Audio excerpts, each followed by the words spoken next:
Hey there, how's it going? My name is Rohit, and I'm presenting to you remotely. So thanks for having me, ThinkLA.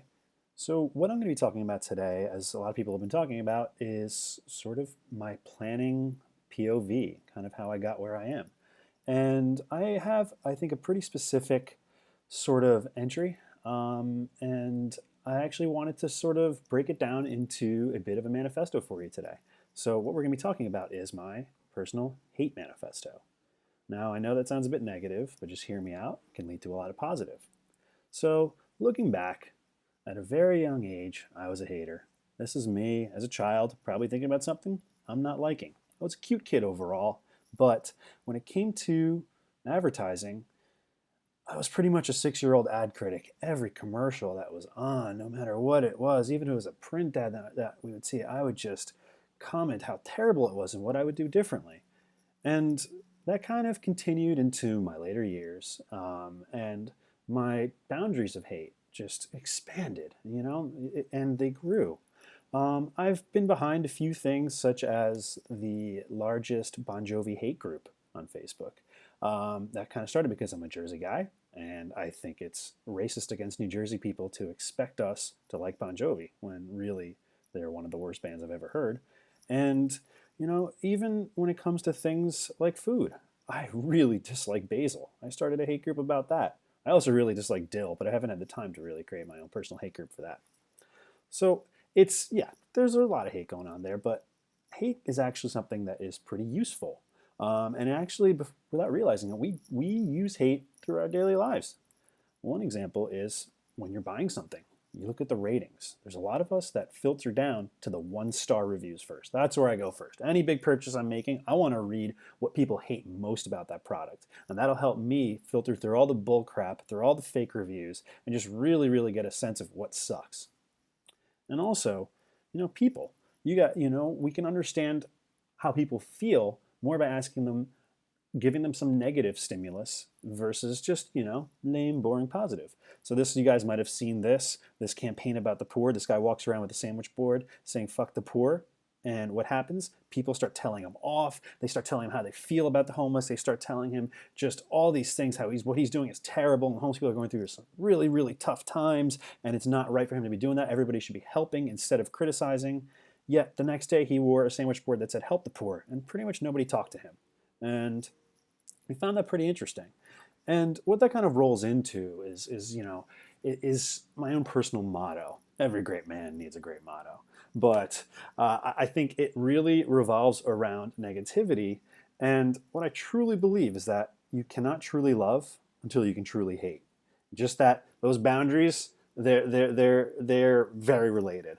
Even one of my great artistic influences, Guillermo del Toro, what he believes is that 90% of everything is crap. And I think he's actually being generous. I think it's probably 99% of it. And when it comes to why we're sitting here in this room today, let's look at advertising. Advertising is pretty much the problem with everything ever. It's pretty terrible in general, which is why I got into it. I was a 6-year-old ad critic, and I continue to be one today. Looking back at some of the wonderful things that our industry has produced and continues to churn out. I mean, we have these piece of shit banners that are just still everywhere. First of all, nobody clicks on banners. Nobody does anything with it. But if you're going to make them, why something like this? Also, what is with all the arena namings, all the sponsorships that don't even really make sense? The jobbing.com arena, to me, that just doesn't scream, art or purposeful art. And even when it comes down to the little cute things that we're seeing rolled out of the assembly lines, the Carfax Carfox. I mean, you've got to be kidding me. This is just awful. I mean, I can't. I probably should move on to the next slide.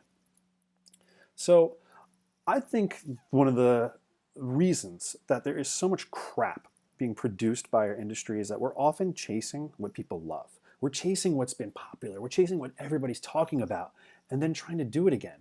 The problem is all the great stuff. Once it's been done, it's been done. And why are we trying to redo it? Taco Bell was the first ones to send phones out to people to wake them up for breakfast.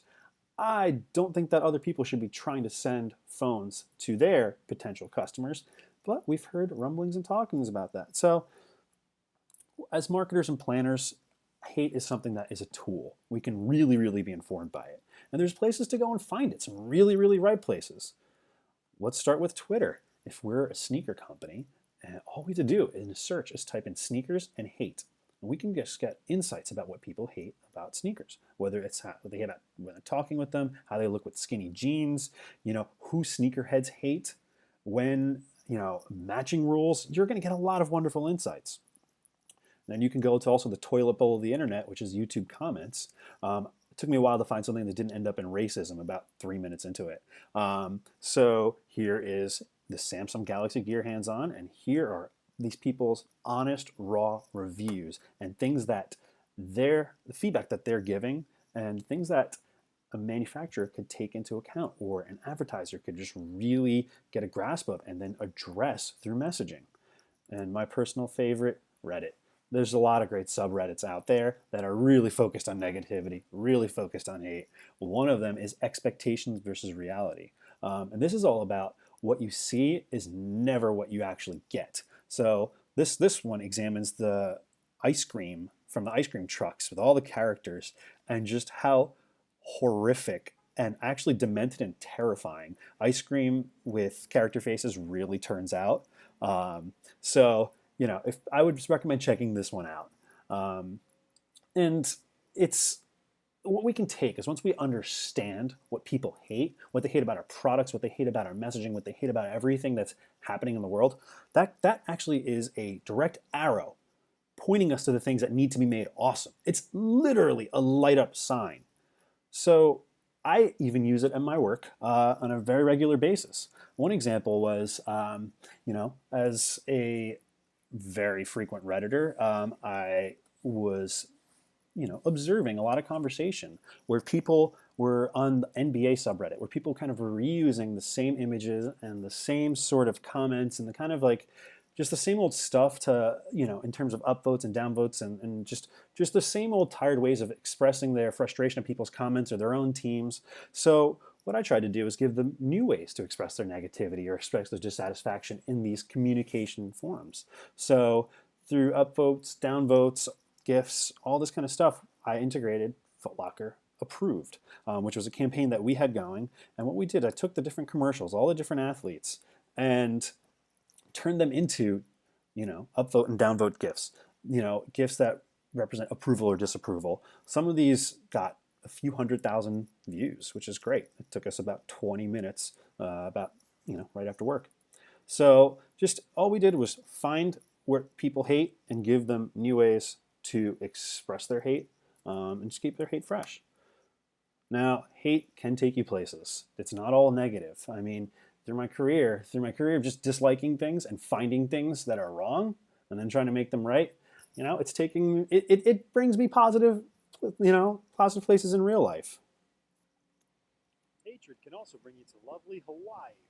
Hello, ThinkLA, and mahalo, and yeah, this is where negativity got me. I'll never stop hating. Never, never, never, never, never, never. So, whether it's through Twitter, whether it's through my Row Hates blog, or the different sorts of, editorial I'll be posting on the internet, I really, really embrace that negativity. And so that brings us to the moral of the story. While everybody's sitting here, you're kind of wondering how you can get into a career in advertising or how you can just even take your creative career further. And there's a few rules that I think you're going to be hearing everybody else say, and I think these are great rules. And what everybody else is probably talking about is, the first rule of being successful in life is obviously being good looking. And don't be an idiot. Let's be honest. A lot of people in advertising, most of us, especially me, I really don't have many marketable skills outside of advertising. So as long as I just keep my head going straight and just don't be an idiot, you'll be fine. And eventually, things will work out. However, if you can't harness your good looks, if you don't have them, or they're not ready and ripe yet, harness your hate. And I hope you guys enjoyed my little remote presentation. If you would like to continue to follow my negativity, my rants, and all that, please find me on Twitter at Vohit for Rohit. Thank you very much, and good luck.